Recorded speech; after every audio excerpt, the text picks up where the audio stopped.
The French and Indian War lasted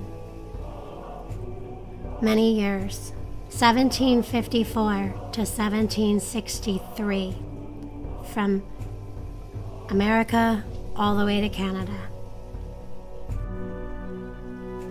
The Adirondacks region is known for its incredible outdoor recreation, the beauty of all the mountains and the forests and the lakes.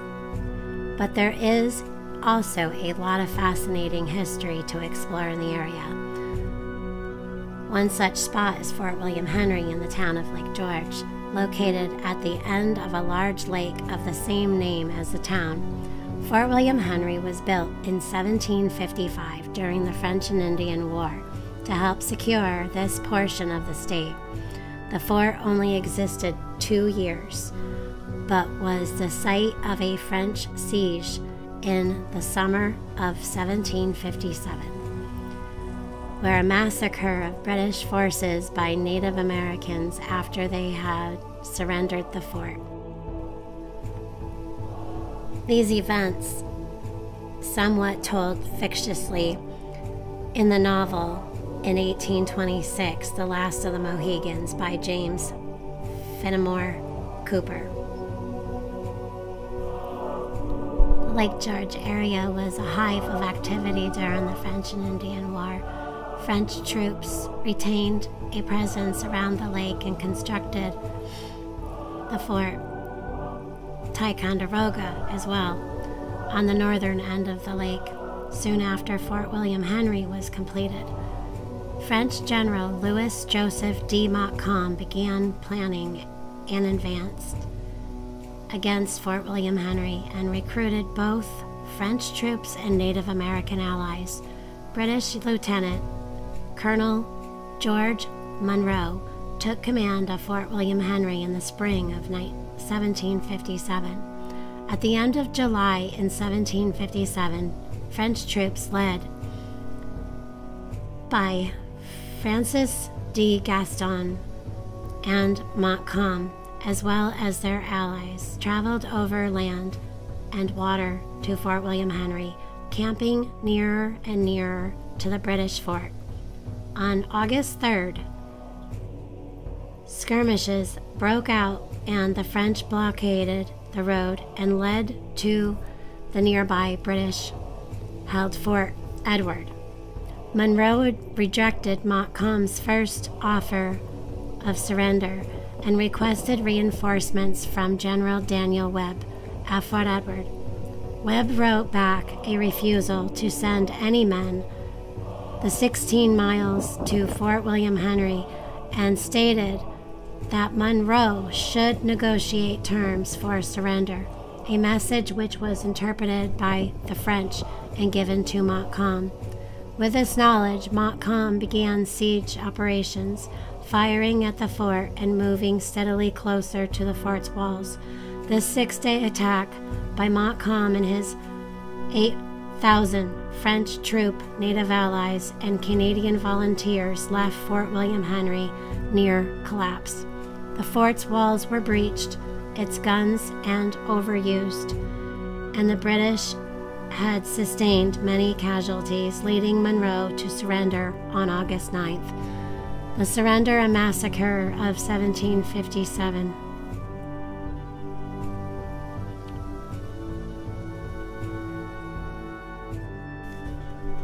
Montcalm's terms of surrender allowed for the British and their camp followers to retreat to Fort Edward under French escort, based on the condition that the troops would not engage in fighting for 18 months. The British would retain the full honors of war and were allowed to keep their personal belongings as well as a single symbolic cannon. The ill and wounded would be cared for by the French and released when their health improved. As the British retreated on August 10th, they and the people left behind were attacked by the French's Native American allies, possibly due to miscommunication among the diverse languages or because the Native Americans felt they had not received the war trophies they were promised. The weaponless British received varying amounts of French aid during the attacks. The collective deaths of the British following the surrender of Fort William Henry are remembered today as a massacre. There still remains much speculation as to how many people, including women and children and slaves, who were not part of the military records, who were killed, with reports varying from a few dozen to over 1,000 deaths. The massacre was later dramatized, again by James Fenimore Cooper's book, The Last of the Mohegans, and its numerous film adaptations. The remains of Fort William Henry laid untouched for approximately 200 years until in the 1950s, when the site was excavated and a replica of the fort was built. While the Indians attacked, the French did nothing to stop the massacre to go to the assistance of those who were being slaughtered. Montcalm excused his behavior with the following words: "I have been obligated here to gratify the Indian nation, who will not leave without me, and am obligated to pass my time with them in ceremonies as tiresome as they are necessary." Montcalm did attempt to restore hostages that the Indians carried off, and he was successful at rescuing many of them. The number of casualties of the massacre continued to be disputed, and it was certain that the French underestimated the death toll, and the English widely overestimated it, both for propaganda purposes. The massacre of Fort William Henry became a vital part of American history.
Well, if you stand right square in the middle and you shout across the lake. Yeah, do it again. No. I'll do it. Here. You want me to record? It is recording. Oh. Can you hear it? Yeah, now stand outside the circle. Go over there. Can you still hear the echo? Hello? A little bit. Wait. Do it again. Hello? It's And really now go not out that. there. It's So really not. You only can hear the echo. It's not that It's like acoustics. It's not that loud though. Echoey. So yeah, it's like an echo. But it's a phenomena. Nobody knows why. Phenomena. Do do do do do. So yeah, right down there is the Fort William Henry. We don't know what this was used for, but they put this here, even with the, you know, cement on top. It still does it. Inside the metal has like turned. Because of people standing here. Maybe, but it definitely turned. It's very, very acousticy, echoey. Do that again. Yeah. So when you face towards here, it sounds like I have a microphone. But if you turn around, it gets lower and lower and lower, and it stops. And you go this way, and it stops completely. But if you start going back this way, it actually gets more acoustic. But you have to actually be standing on the spot and talking like this. It's so weird. Yeah. Hello? Hello? Hello? It's really weird.